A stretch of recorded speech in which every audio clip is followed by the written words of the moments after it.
Hello दुश्मनों, कैसे हो? Welcome to Stud Maths. Trigonometry का पार्ट 2 आज आपके सामने मैं लेकर आ गया हूँ। आज की वीडियो में हम लोग कवर करने वाले हैं सभी टी रेशियोज़ को उनके कुछ स्पेसिफिक एंगल्स पर। स्पेसिफिक एंगल्स जो हमको सिलेबस में गिवन है वो हैं 0, 30, 45, 60 और 90। और टी रेशियो हमको पता ही है टोटल 6 होते हैं। तो आइए देखते हैं फटाफट से उन 6 टी रेशियोज़ पर इन 5 स्पेसिफिक एंगल्स की वैल्यू क्या होती है। तो जैसा मैं सामने यहाँ पर देख पा रहा हूँ, साइन, कॉस, टेन, कॉसेक, सेक, कॉट, ये पूरे 6 टी रेशियोज़ यहाँ लिखे हुए हैं और उनके स्पेसिफिक एंगल 0, 30, 45, 60, 90 यहाँ पर आपके सामने लिखे हुए हैं। अब इस टेबल को हम रीड कैसे करते हैं इसको समझें। अगर कोई आपसे पूछे कि साइन थीटा की वैल्यू 0 डिग्री पर कितनी होती है तो आप क्या बताने वाले हैं? साइन थीटा 0 डिग्री पर 0 होता है।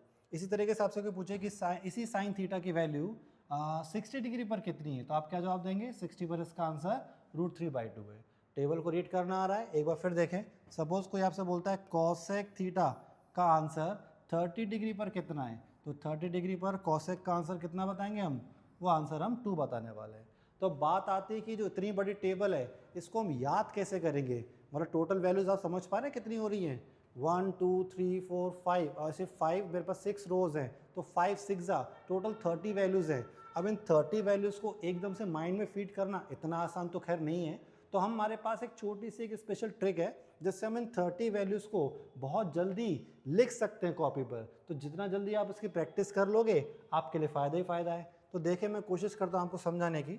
30 वैल्यू 30 सेकंड में कैसे लिख सकते हैं आप, आइए फटाफट से देख लेते हैं। सबसे पहले हम क्या करने वाले हैं, यहाँ पर होल नंबर 0 से लिखना स्टार्ट कर देंगे, लाइक 0 1 2 3 और 4। अब इसमें जो सबसे बड़ी वैल्यू 4 है, इस 4 का हम इसकी सभी टर्म्स में डिवाइड कर देंगे। सब में क्या कर दिया हमने? 4 से डिवाइड कर दिया। अब इन सभी रिजल्ट्स का हम कैलकुलेट करने वाले हैं स्क्वायर रूट। जैसे आप इन सभी वैल्यूज़ का स्क्वायर रूट कैलकुलेट करोगे आपको हमारे साइन थीटा की पहली रो मिल जाएगी। यहाँ देखें सामने, 0 को 4 से डिवाइड करेंगे 0 आएगा और 0 का स्क्वायर रूट 0 ही होता है। उसके बाद 1 का स्क्वायर रूट 1 और 4 का स्क्वायर रूट 2 होता है। फिर यहाँ देखें 2 से 4 कैंसिल हो जाएगा, 1 का स्क्वायर रूट 1 और 2 रूट से बाहर नहीं आ पाएगा तो वो अपॉन में रह जाएगा। ठीक, 3 रूट से बाहर नहीं आ पाएगा और जो 4 है उससे 2 हम बाहर लिख देंगे। अब ये 4 से 4 कैंसिल, बचा 1 का स्क्वायर रूट 1 ही होता है। इस तरीके से मेरे पास साइन की सारी वैल्यूज आ गई। अब इन्हीं वैल्यूज को रिवर्स ऑर्डर में लिखना स्टार्ट कर दो। मतलब सबसे आखिरी वाली को सबसे पहले लिखो, उसके बाद सेकंड लास्ट को सेकंड नंबर पे लिखो। रिवर्स ऑर्डर में मैंने लिखना स्टार्ट कर दिया। अब 1/√2, उसके बाद 1/2 और लास्ट में 0। तो मेरे पास पूरे की पूरी कॉस की वैल्यूज आ गई। tan के लिए क्या करना है हमको? इन दोनों वैल्यूज को आपस में डिवाइड कर देना है। साइन की वैल्यू को कॉस की वैल्यू से डिवाइड कर देना है। जब आप साइन को कॉस से डिवाइड करोगे मतलब 0/1 करोगे तो ये 0 आ जाएगा। डिवाइड का 2 दोनों आपस में कैंसिल, क्या बचा? 1/√3। ये दोनों डिक्टो सेम क्वांटिटी है, कैंसिल, क्या बचा? 1। डिवाइड में 2 कैंसिल, ऊपर क्या बचा? √3, नीचे क्या बचा? 1। और 1/0 किसी भी नंबर को जब आप 0 से डिवाइड करते हो तो वो अनडिफाइंड टर्म आती है और अनडिफाइंड टर्म को रिप्रेजेंट करते हैं हम लोग किससे? इनफाइनाइट से। लो भाई, tan की पूरी रो तैयार हो गई। इसके बाद साइन का रेसिप्रोकल कौन होता है? मैंने आपको बताया था कॉसेक होता है, पहली वीडियो में बताया था। अकॉर्डिंगली साइन के सभी आंसर को हम क्या कर देंगे? रेसिप्रोकल। तो किसके आंसर आ जाएंगे? कॉसेक के। चलो पलटना स्टार्ट कर दो। 0 का रेसिप्रोकल 1/0 मतलब इनफाइनाइट, 1/2 से 2, 1/√2 से √2, √3/2 से 2/√3 और 1 का रेसिप्रोकल 1 ही होगा। और क्या बताया था? कॉस का रेसिप्रोकल सेक होता है। तो आप कॉस की वैल्यू को रेसिप्रोकल कर दो। तो 1 का रेसिप्रोकल, √3/2 का रेसिप्रोकल 2/√3, 1/√2 का √2, 1/2 का 2 और 0 का इनफाइनाइट। और लास्ट फटाफट से देख लें, tan का रेसिप्रोकल होगा कॉट। तो हम क्या करने वाले हैं? tan की सभी वैल्यूज़ को रेसिप्रोकल करने वाले हैं। तो 0 का रेसिप्रोकल इनफाइनाइट, 1/√3 से √3, 1 से 1, √3 से 1/√3 और इनफाइनाइट से 0 मिल जाएगा। इस तरीके से 30 सेकंड में हमने इन सभी वैल्यूज़ को फटाफट से लिख दिया। स्टैंडर्ड रैंक अपना बेस्ड अपने पहले क्वेश्चन को देख लेते हैं। इस क्वेश्चन में मुझे बोला गया है कि मुझे इस एक्सप्रेशन को सिंपलेस्ट फॉर्म में लिखना है। सिंपलेस्ट फॉर्म में मतलब सीधा सीधा जो यहाँ पर स्टैंडर्ड एंगल 60 30 60 30 जो मैं देख पा रहा हूँ साइन और कॉस के संग, इनकी वैल्यू को मुझे इसमें इंसर्ट कर देना है। उसके लिए हमको वो टेबल पूरी की पूरी या तो याद होनी चाहिए और अगर याद नहीं है तो वो शॉर्ट तरीके से बनाना आनी चाहिए एग्जाम में। तो उस टेबल का रेफरेंस लेकर मैं यहाँ पर वैल्यूज़ को पुट कर रहा हूँ। साइन 60 उस टेबल के हिसाब से √3/2 होता है, कॉस 30 भी √3/2 होता है, फिर प्लस का साइन लगा देंगे। कॉस 60 1/2 होता है और साइन 30 भी 1/2 होता है। ठीक है, अगर आपको अभी वो वैल्यूज़ याद नहीं है तो पहले आप उस टेबल को अपने सामने रख लें, बुक में देख लें, उसके बाद उस क्वेश्चन को सॉल्व करें। चलिए यहाँ पर सिंपली इन दोनों ब्रैकेट्स का आपस में मल्टीप्लाई होना है, तो मल्टीप्लाई करते ही √3 और √3 का मल्टीप्लाई करेंगे तो 3 आ जाएगा, और 2 का 2 में मल्टीप्लाई करेंगे तो 4 आ जाएगा। ठीक, यहाँ पर 1 का 1 में मल्टीप्लाई करेंगे तो 1 आएगा, 2 का 2 में मल्टीप्लाई करेंगे तो 4 आएगा। अब यहाँ पर मैं देख पा रहा हूँ ये कैसे फ्रैक्शन है, लाइक फ्रैक्शन है, एक जैसे डिनोमिनेटर है दोनों के, तो वही इनका एलसीएम बन जाएगा। ऊपर सिंपली न्यूमरेटर 3 और 1 ऐड हो जाएंगे, तो 3 + 1 4, और 4 को 4 से डिवाइड करेंगे तो हमारा फाइनल आंसर 1 आ जाएगा। एक सिंपल सा क्वेश्चन अभी आपके सामने कंप्लीट हुआ। ऐसा एक और क्वेश्चन लगातार मैं देख लेता हूँ, जिससे मुझे बोला गया है 4 cot square 45 minus sec square 60 plus sin square 60 plus cos square 90, इन सब का मुझे आंसर एवेल्यूएट करना है। अच्छा, यहाँ पर मैं एक चीज़ ऑब्जर्व कर रहा हूँ, इन सभी टी रेशियो के संग यहाँ पर पावर लिखी हुई है, यहाँ 2 लिखा हुआ है, यहाँ भी पावर 2 लिखी हुई है। तो यहाँ पर एक स्ट्रेट कॉन्सेप्ट हमारे सामने आता है कि जब भी किसी टी रेशियो के ऊपर पावर 2 लिखी हो, उसका मीनिंग क्या होता है? तो उसका मीनिंग होता है उसी टी रेशियो के रिजल्ट का स्क्वायर। एक एग्जाम्पल के लिए अगर यहाँ पर लिखा हुआ है साइन स्क्वायर 30, तो इसका मतलब क्या है? इसका मतलब ये है कि पहले आप साइन 30 की वैल्यू निकालो, और जो वैल्यू आएगी उसका क्या करो? स्क्वायर करो। ठीक है, साइन 30 कितना होता है टेबल से? वो 1/2 होता है, तो मतलब 1/2 का स्क्वायर करो, तो फिर आंसर कितना बनेगा? 1/4 बनेगा। समझे आप? अगर किसी टी रेशियो के ऊपर पावर है तो पहले हम उसकी वैल्यू लिखेंगे, उसके बाद उसकी पावर को सॉल्व करेंगे। तो अकॉर्डिंगली इस क्वेश्चन को हम देख लेते हैं अब। चलिए, तो यहाँ पर क्या लिखा हुआ था? 4। अब cot 45, तो cot 45 उसी टेबल से कितना होता है? 1 होता है, और पावर 2 है तो ये हमने पावर 2 लगा दी। उसके बाद sec 60 उसी टी रेशियो वाली टेबल से कितना होता है? 2 होता है, तो ये मैंने पावर 2 लगा दी इस पर भी। sin 60 √3/2 होता है, इस पर भी पावर 2 लगा दी, और cos 90 0 होता है, इस पर भी पावर 2 लगा दी। अब मुझे इसको सिंप्लीफाई करना है, सॉल्व करना है, और मेरा आंसर आ जाएगा। तो भाई 1 का स्क्वायर करेंगे तो कितना आएगा? 1 ही आएगा, और 1 × 4 करने पर ये एक्सप्रेशन बना 4। फिर 2 का स्क्वायर, तो ये भी बन गया 4। √3 का स्क्वायर 3, और 2 का स्क्वायर 4, और 0 का स्क्वायर 0 ही रहेगा। अब यहाँ पर माइनस का 4 और प्लस का 4, एक नंबर प्लस का एक माइनस का है, क्या कर दें? इनको कैंसिल कर दें। अब 3/4 में 0 ऐड होगा तो क्या आएगा? 3/4। तो ये इसका आंसर आ गया। एकदम सिंपल सा क्वेश्चन, एकदम इजी सा क्वेश्चन। फटाफट से तीसरा भी देख लेते हैं लगातार। चलिए यहाँ देखें, तो यहाँ पर पावर थोड़ी सी और बड़ी हो गई। अभी पावर 2 थी, तो यहाँ पर अब पावर कितनी है? 4 है, पहली चीज़। दूसरी चीज़, मुझे इस क्वेश्चन में शो करना है कि ये जो पूरा रिजल्ट है ये किसके बराबर है? ये 1/4 के बराबर है। ये तो बल्कि और आसान हो गया हमारे लिए, क्योंकि हम पहले से आंसर जानते हैं। मुझे पता है इसको सॉल्व करने के बाद आंसर कितना आना है? 1/4 आना है, तो कोई गलती होनी नहीं चाहिए। चलिए रेफरेंस लें उसी टेबल का, और इसमें वैल्यू पुट करना स्टार्ट कर दें। सबसे पहले लिखा मैंने 2, उसके बाद cos 60 यानी कि 1/2 पावर 4 लगा दिया हमने। फिर sin 30 अगेन 1/2 पावर 4 लिख दिया हमने। उसके बाद माइनस tan 60, टेबल का रेफरेंस लेना अपन को, tan 60 √3 उसकी पावर 2, प्लस cot 45 1 उसकी पावर 2 ब्रैकेट क्लोज। उसके बाद फिर प्लस 3 sec 30, टेबल से देखें sec 30 की वैल्यू कितनी है? तो वो आएगी 2/√3, पावर कितनी? 2। सारी वैल्यूज को हमने लिख दिया है, बस सिंप्लीफाई करना स्टार्ट कर देते हैं। तो सबसे पहले 1/2 की पावर 4, तो 1 की पावर 4 करेंगे तो 1 ही आएगा, 2 की पावर 4 करेंगे तो 16 आ जाएगा। 2 की पावर 4 का मतलब 2 × 4 नहीं होता, 2 का 2 में ही 4 टाइम्स मल्टीप्लाई करना होता है। सिमिलरली ये भी कितना आ जाएगा? 1/16 आ जाएगा। आगे देखें, तो √3 का स्क्वायर करेंगे, रूट के ऊपर स्क्वायर है, रूट हट जाएगा, सिंपली 3 लिखा जाएगा, ये तो हमको पता ही है। उसके बाद 1 का स्क्वायर 1, फिर प्लस 3 मल्टीप्लाई में 2 का स्क्वायर 4, और √3 का स्क्वायर वही रूट हट जाएगा तो 3 आ जाएगा। यहाँ तक क्लियर? चलिए आगे बढ़ते हैं। थोड़ा सा डायरेक्ट करने की कोशिश करें। लाइक फ्रैक्शन मैंने आपको पिछले क्वेश्चन में भी बताया था, यहाँ भी वही है, दोनों के डिनोमिनेटर कैसे हैं? सेम है। तो जब लाइक फ्रैक्शंस होते हैं, दोनों के डिनोमिनेटर सेम होते हैं, तो हम क्या करते हैं? न्यूमेटर्स को डायरेक्टली ऐड कर देते हैं। तो इसके दोनों के न्यूमेटर को डायरेक्टली ऐड कर दो, तो 1 + 1 कितना हो जाएगा? 2 हो जाएगा। सो इसको हम डायरेक्ट क्या लिखेंगे? 2/16 लिखेंगे। फिर यहाँ देखें माइनस का साइन, ये 3 + 1 कितना हो गया? 4 हो गया। फिर आगे देखें प्लस का साइन, ये मल्टीप्लाई का 3 और ये डिवाइड का 3 आपस में कैंसिल हो गया, तो क्या बचा? 4 बचा। फिर आगे बढ़े, क्या बचा? देखें भाई, तो 2 और 16 आपस में कैंसिल हो सकते हैं, 2 1 ज़ा 2 8 ज़ा 16। क्या अब ये 2 और 8 आपस में कैंसिल हो सकते हैं? तो 2 1 ज़ा और 2 4 ज़ा 8। तो यहाँ पर क्या बचा, न्यूमरेटर में 1 बच रहा है और डिनोमिनेटर में क्या बच रहा है, 4 बच रहा है। अच्छा आगे देखें तो एक 4 मेरे पास प्लस का है और एक 4 मेरे पास माइनस का है, ये तो वैसे ही आपस में निपट गए, -4 से +4 कैंसिल, तो 1/4। अच्छा यही तो मुझे लाना था, मतलब क्वेश्चन का दी एंड। अगला टॉपिक लेंगे how to find unknown angle. तो इसमें क्या होगा, देखें अभी तक पिछले क्वेश्चंस में मेरे पास एंगल दिया होता था और वैल्यू कैलकुलेट करनी होती थी, अब उल्टा हो चुका है, मतलब मेरे पास वैल्यू गिवन है और मुझे अननोन एंगल थीटा को कैलकुलेट करना है। आइए समझते हैं इस क्वेश्चन को, बहुत ही इंपॉर्टेंट क्वेश्चन है।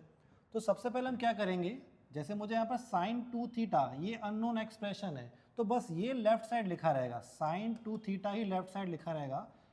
हम क्या करेंगे, जो इसका कोफिशिएंट 2 है इसको यहाँ से हटा देंगे, मतलब इसको लेफ्ट से हटाकर राइट साइड पहुँचाएंगे, तो मल्टीप्लाई का 2 डिवाइड में आके √3/2 इसको बना देगा। इसके बाद आपको बस ये सोचना है कि क्या आपने साइन की टेबल में इस √3/2 को देखा है, तो आपका जवाब है हाँ भी देखा है। याद नहीं है तो उस टेबल का रेफरेंस लो। तो हमने इस √3/2 को साइन में देखा है कितने डिग्री पर, तो आप उस टेबल के रेफरेंस से बता पाओगे कि हमको दिखाई देता है साइन में 60 डिग्री पर। ठीक, तो अब यहाँ पर देखें कि लेफ्ट साइड भी साइन है, राइट साइड भी साइन है, तो मतलब इस एंगल की जगह पर क्या लिखा हुआ है, तो एंगल यानी कि 2 थीटा की जगह पर लिखा हुआ है 60 डिग्री। हमें तो थीटा फाइंड करना था, तो ये थीटा कितना हो जाएगा, मल्टीप्लाई का 2 डिवाइड में आके 60/2, इसको कट करेंगे तो 30 आंसर आ जाएगा। क्लियर है, सिंपल सा क्वेश्चन था। एक बार फटाफट से इसको भी देख लेते हैं, जो इसका सेकंड वाला क्वेश्चन है। यहाँ भी मैं सेम चीज़ अप्लाई करूँगा, मतलब मुझे अननोन एंगल थीटा निकालना जो कि कॉस के संग लिखा हुआ है, तो ये cos 3 थीटा लेफ्ट साइड ही लिखा रहेगा। मैं क्या करूँगा, जो कोफिशिएंट ये 2 है इसको यहाँ से हटाऊँगा, तो मल्टीप्लाई का 2 कहाँ चला जाएगा, डिवाइड में चला जाएगा। अब आपको क्या सोचना है कि 1/2 को आपने कॉस की टेबल में देखा है क्या, तो बिल्कुल देखा है, कितने डिग्री पर।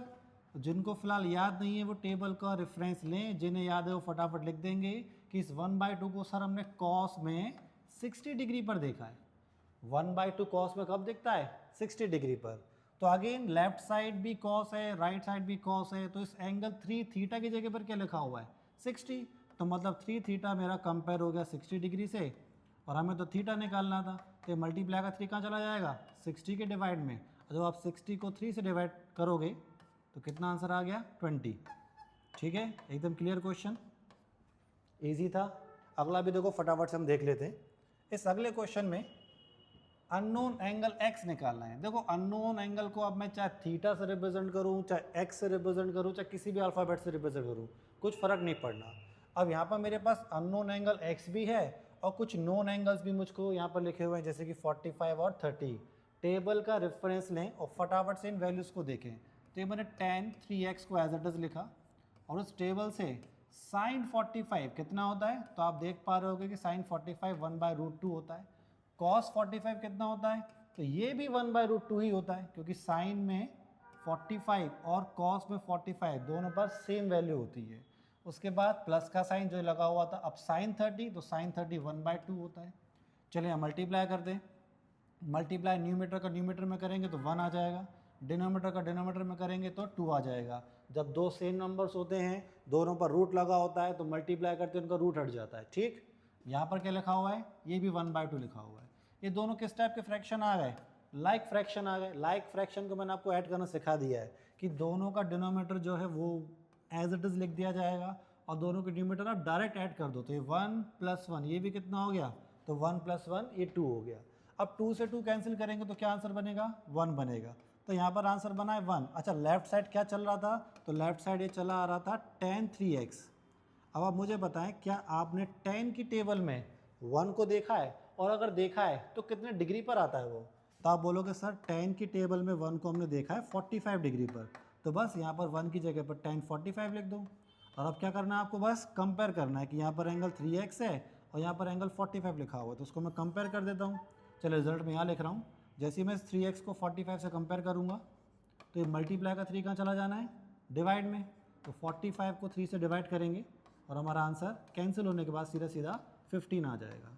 तो इस तरीके से मैंने आपको अननोन एंगल को कैलकुलेट करना भी सिखा दिया। एक बेहतरीन क्वेश्चन जो कि 2024 से पूछा गया था, इसको समझते हैं। देखो यहाँ पर हमको बोला गया एक ट्रायंगल ABC है जिसमें जो एंगल A है वो 90 डिग्री है। तो मतलब कि मेरे पास एक राइट एंगल ट्रायंगल है जिसमें कि मुझे इस एंगल A की जगह पर 90 बता दिया गया है। उसके बाद बोला गया जो उसका एंगल C है, मतलब उसमें जो tan C है वो √3 के बराबर है। तो यहाँ से मैं एंगल C को निकाल पाऊंगा क्योंकि मैं जानता हूँ कि tan में √3 कितने डिग्री पर आता है। मैंने आपको अभी सिखाया था कि tan में √3 60 डिग्री पर आता है। तो सीधे सीधे कंपेयर से मुझे पता पड़ेगा कि एंगल C कितना है, 60 है। यहाँ पर एंगल C जो है वो कितना है, 60 है। क्या आप जानते हो एक ट्रायंगल में एंगल सम प्रॉपर्टी काम करती है, मतलब उसके तीनों एंगल का सम कितना होता है, 180 होता है। तो अकॉर्डिंगली क्या आपको एंगल B मिल जाएगा? भाई मैं ये कहना चाह रहा हूँ कि angle A plus angle B plus angle C, इन तीनों का सम फिक्स है, कितना होता है, 180 होता है। एंगल A आपको 90 पहले से पता था, एंगल C आपको कंपेयर करके 60 पता पड़ गया, तो बचा क्या, एंगल B तो बचा। तो यहाँ पर देखें ईजिली 90 प्लस 60 यानी कि 150 हो गया। अब ये 150 राइट साइड जाके कैसा हो जाएगा, माइनस का। तो एंगल B मुझे यहाँ से मिल जाएगा 180 माइनस 150 करते ही 30 डिग्री। हालांकि बहुत कोई बड़ी कैलकुलेशन नहीं थी, सिर्फ इसको आप ओरली भी कैलकुलेट कर सकते थे क्योंकि ये 90 है एक 60 है, तो बचा हुआ कौन सा होगा, वो 100% 30 होगा। चलिए बात करते हैं उस एक्सप्रेशन की जिसका मुझे आंसर निकालना था। तो वो एक्सप्रेशन था साइन B, ये लिखा मैंने यहाँ पर साइन, और B कितना, B अभी आया 30। उसके बाद प्लस कॉस C, तो ये लिखा मैंने कॉस, और C कितना, तो एंगल C था 60 डिग्री। उसके बाद माइनस का cos square again angle B, और एंगल B कितना था, 30 डिग्री। अब क्या है, मेरे पास एक्सप्रेशन अपने स्टैंडर्ड एंगल में कन्वर्ट हो चुके हैं, मुझे बस उस टेबल से वैल्यूज़ को इंसर्ट करना है। तो साइन 30 1/2 होता है इस टेबल में, कॉस 60 भी 1/2 होता है इस टेबल में, और कॉस 30 √3/2 के बराबर होता है। स्क्वायर लगा तो मैंने भी स्क्वायर लगा दिया। अब ये 1/2 प्लस 1/2, भैया मान जाओ डायरेक्ट सॉल्व कर दो उसको, क्या बनेगा, लाइक फ्रैक्शन है, दोनों के न्यूमरेटर ऐड हो जाएंगे तो 1 + 1 2, आगे √3 का स्क्वायर 3 और 2 का स्क्वायर 4। हाँ अब यहाँ पर ये लाइक फ्रैक्शन तो नहीं है, तो चलो मैं इसको आगे सॉल्व कर रहा हूँ। इसके लिए मैं एलसीएम ले लूँगा, तो 2 और 4 का एलसीएम 4 बनेगा। 2 से डिवाइड करेंगे 4 में तो 2, देन 2 2 ज़ा 4, 4 से 4 में डिवाइड करेंगे 1, देन 1 × 3 3, तो 4 में से 3 जाएगा तो 1/4। ये मेरा इस क्वेश्चन का फाइनल आंसर आ गया। तो अगला क्वेश्चन कोई एक्सप्रेशन निकालने का नहीं है, कोई एंगल निकालने का नहीं है, मुझे करना है इसमें वेरीफाई कि क्या tan 2x 2 tan x upon 1 minus tan square के बराबर है, और x की वैल्यू मुझे क्वेश्चन में दी हुई है क्या, 30 डिग्री। तो मैं इस 30 डिग्री के करस्पॉन्डिंग रिलेशन को वेरीफाई करने वाला हूँ। वेरीफाई कैसे करेंगे, मैं इंडिविजुअल लेफ्ट और राइट को सॉल्व करूंगा। अगर दोनों के फाइनल आंसर एक जैसे आ जाते हैं तो ये वेरीफाई हो जाएगा, दोनों बराबर थे। चलिए स्टार्ट करते हैं इसके लेफ्ट साइड वाले एक्सप्रेशन यानी कि LHS से, जिसमें क्या लिखा हुआ है, tan 2x लिखा हुआ है।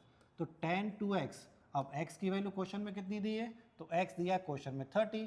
चलिए पुट कर देते हैं इसमें, ये लिखा मैंने tan 2 × x की जगह पर 30, तो ये कितना बना, 2 × 30 करने पर ये बन गया 60 डिग्री, और tan 60 टेबल से कितना होता है, √3 होता है।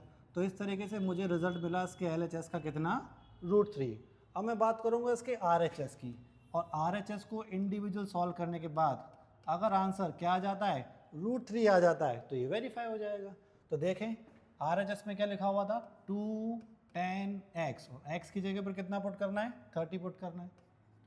इसी तरीके से डिवाइड में 1 minus tan square 30, tan square x है तो हम क्या लिखेंगे, tan स्क्वायर 30 लिखेंगे। अब चलेंगे उस टेबल पर और वहाँ से tan 30 की वैल्यू हम लिख पाएंगे 1/√3। ये वैल्यू आपको याद होनी चाहिए या फिर आपको टेबल बनानी आनी चाहिए। फिर ये लिखेंगे 1 माइनस अगेन 1/√3 और उस पर पावर 2।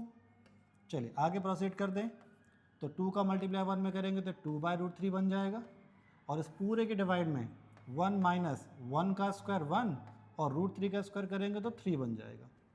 यहाँ तक क्लियर। चलिए आगे बढ़ते हैं, अब आगे वाला पोर्शन में यहाँ लिख देता हूँ, ठीक।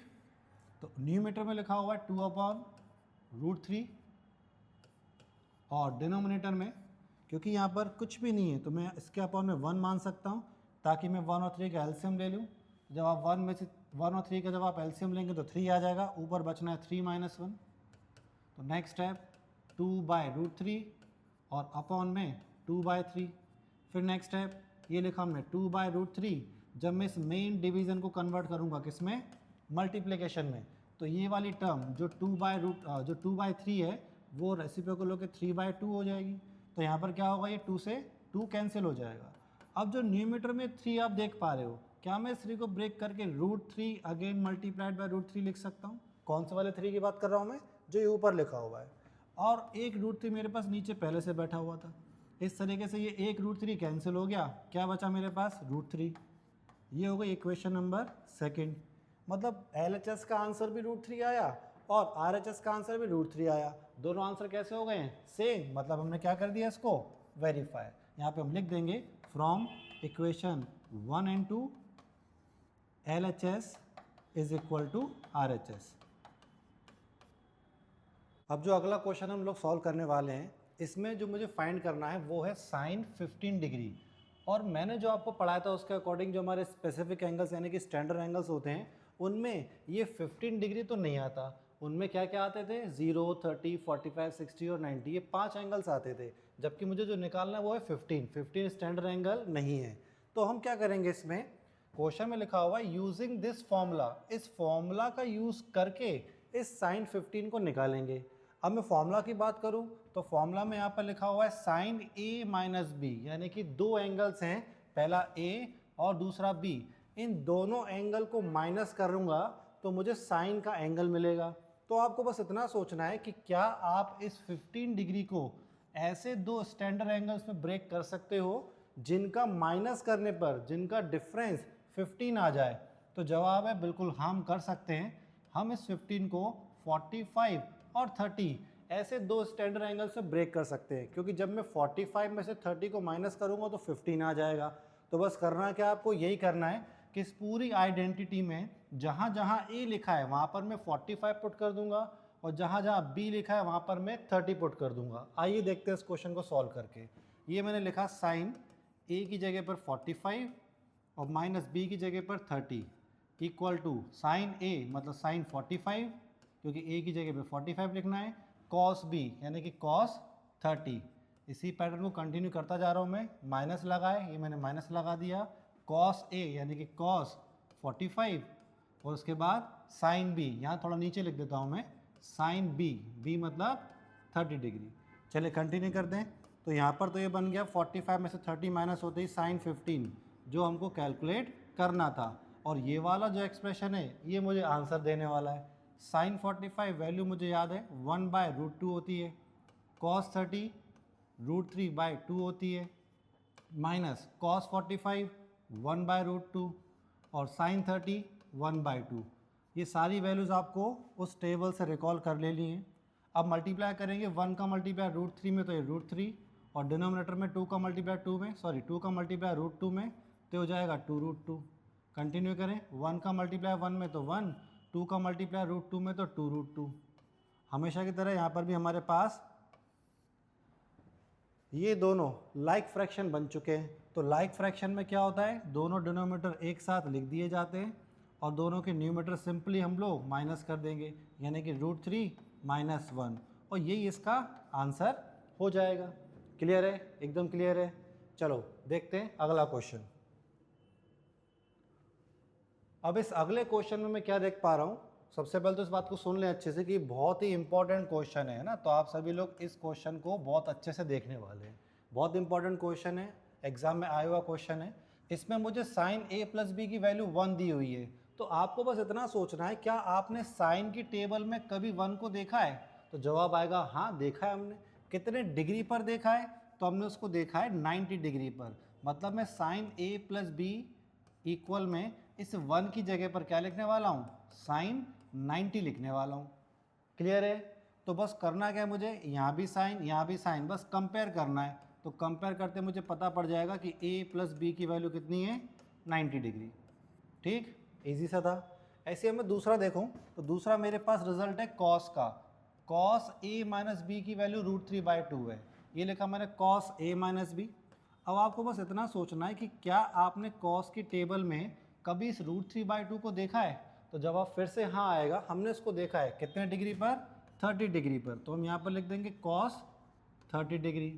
अगेन वही कंपैरिजन, दोनों साइड कॉस है तो ये a माइनस बी 30 से कंपेयर हो जाएगा। ठीक, अब आपके सामने दो लीनियर इक्वेशन है, सीधी सीधी इक्वेशन है, एक a प्लस बी की और एक a माइनस बी की, और इन दो लीनियर इक्वेशन को सॉल्व करना आपने सीखा होगा चैप्टर नंबर 3 में, यानी कि pair of linear equation in two variable में। तो कौन सी मेथड आप यूज़ किया करते थे सॉल्व करने के लिए? सबसे बेस्ट मेथड होती थी एलिमिनेशन, मैं उसी का यहाँ पे यूज़ करने वाला हूँ। a प्लस बी 90 पहली इक्वेशन थी हमारी, और a माइनस बी 30 ये दूसरी इक्वेशन थी। क्या आप देख पा रहे हैं यहाँ पर कौन सा वेरिएबल कैंसिल हो रहा है, मतलब कौन सा एंगल कैंसिल हो रहा है? b प्लस का और b माइनस का, ये कैंसिल हो जाएगा। चलिए कैंसिल कर देते हैं। तो b से b कैंसिल होने के बाद ये a प्लस a 2a हो गया, और ये 90 प्लस 30 120 हो गया। क्लियर?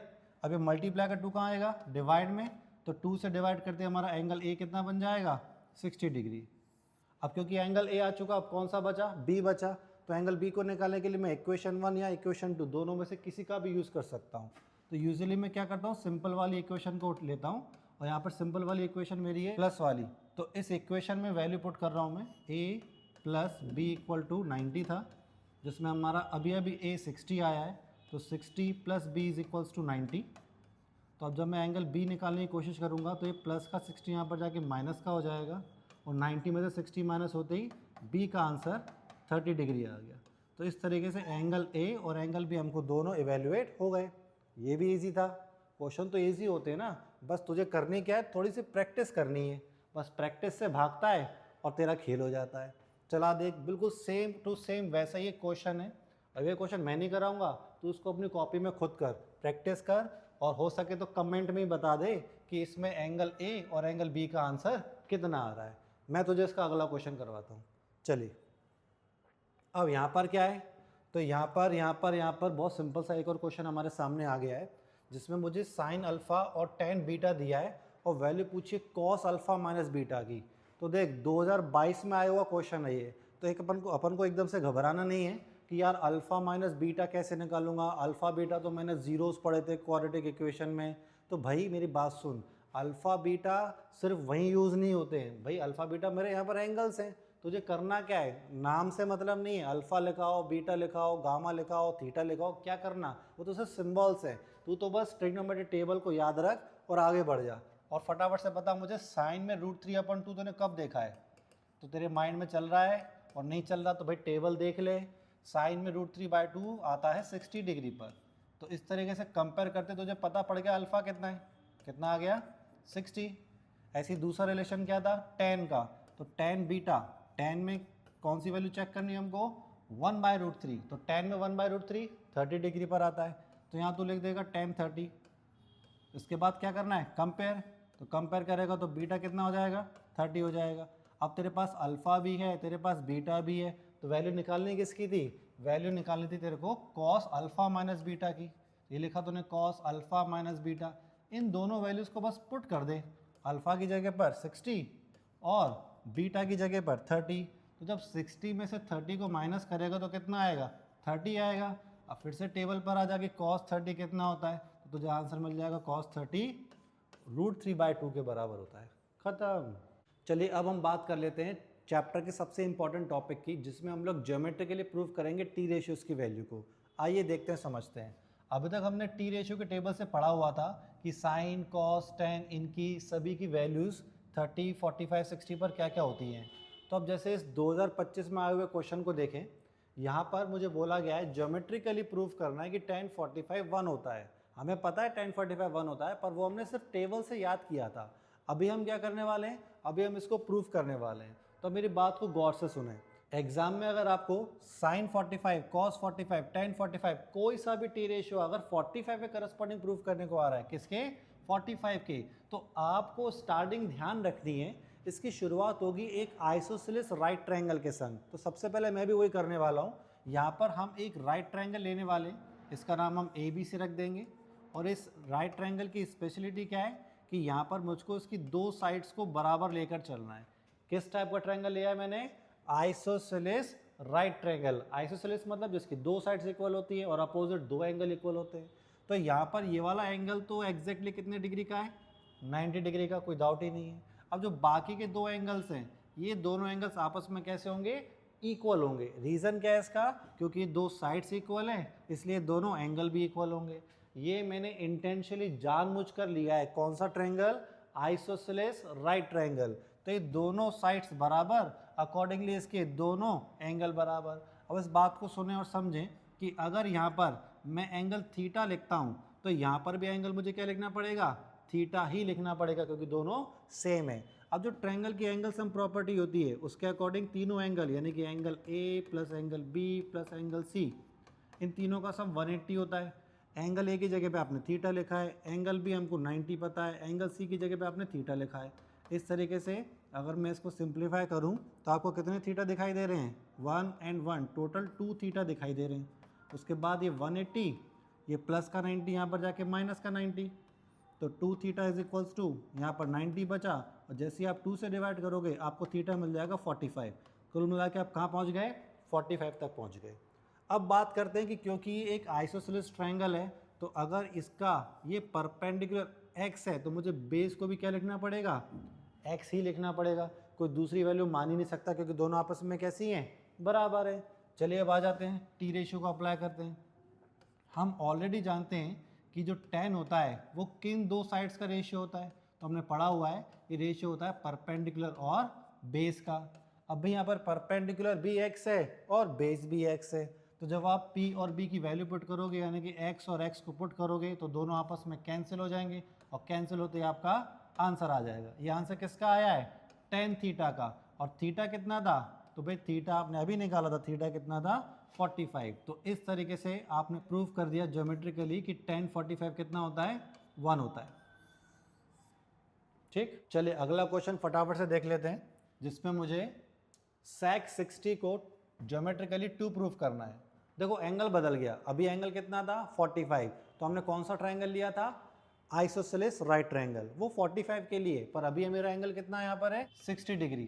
तो जब भी मुझे 60 डिग्री के लिए ज्योमेट्रिकली टी रेशियोज फाइंड करने होंगे, तो जो मेरा ट्रायंगल होगा वो होगा एक इक्विलेटरल ट्रायंगल। चलिए रिकॉल करते हैं इक्विलेटरल ट्रायंगल क्या होता है। तो मेरे ख्याल से आपको पता होगा, क्योंकि बिल्कुल बेसिक है।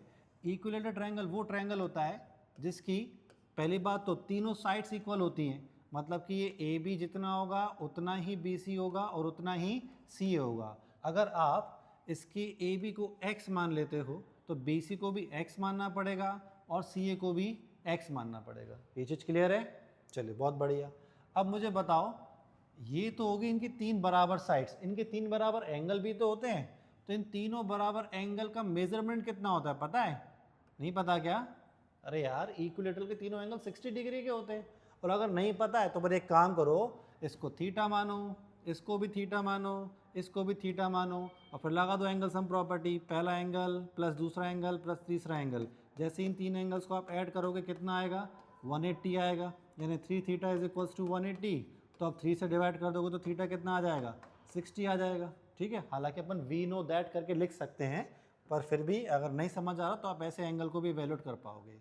अब देखो मुझे, क्योंकि यहाँ पर सेक ये टी रेशियो अप्लाई करना है, और टी रेशियो तो सिर्फ और सिर्फ राइट एंगल ट्रायंगल में अप्लाई होते हैं, और यहाँ पर तो 90 है ही नहीं। तो मैं क्या करूँगा, इस वर्टेक्स ए से अपोजिट साइड बी सी पर एक परपेंडिकुलर ड्रॉ कर दूंगा। और ये बात आप जानते होगे कि जो इक्विलेटरल ट्रायंगल होता है उसका परपेंडिकुलर ही मीडियन होता है, मतलब उसकी अपोजिट साइड अब क्या हो चुकी है? बाइसेक्ट हो चुकी है। बाइसेक्ट मतलब उसके दो इक्वल पार्ट हो गए हैं। तो अभी ये पूरी लेंथ कितनी थी? तो थोड़ी देर पहले पूरी लेंथ थी x, ये BC की पूरी लेंथ x थी। अब इसके दो बराबर पार्ट हो गए हैं, तो अभी इस x के दो हिस्से हो गए हैं, पहला हिस्सा x/2 और दूसरा हिस्सा भी x/2। ये चीज़ क्लियर है? ये दो बराबर पार्ट हो गए। अब मैं क्या करूँगा, ये जो ट्रायंगल A, इसका नाम नहीं पता, नाम रख देते हैं इसका, इसको मैं पॉइंट D बोल देता हूँ। तो ये जो ट्रायंगल ADC है ये एक राइट एंगल ट्रायंगल में, अब मैं इसमें टी रेशियो को अप्लाई कर सकता हूँ। तो टी रेशियो सेक की अगर हम बात करें तो कौन सी दो साइड्स का रेशियो होता है सेक? तो सेक होता है हाइपोटेनियस और बेस का रेशियो। तो क्योंकि 90 के सामने हाइपोटेनियस मुझे पता है और इस एंगल के करस्पॉन्डिंग बेस मुझको पता है, तो मैं इन दोनों का यूज़ कर सकता हूँ। चलिए यहाँ पर देख लेते हैं भाई, वापस से मैं अपने कलर पर आ जाऊँ। ठीक, तो ये लिखा मैंने इन ट्रायंगल, नाम लिख देता हूँ इन ट्रायंगल, कौन सा? ADC। ADC में मुझे क्या निकालना है, sec निकालना है।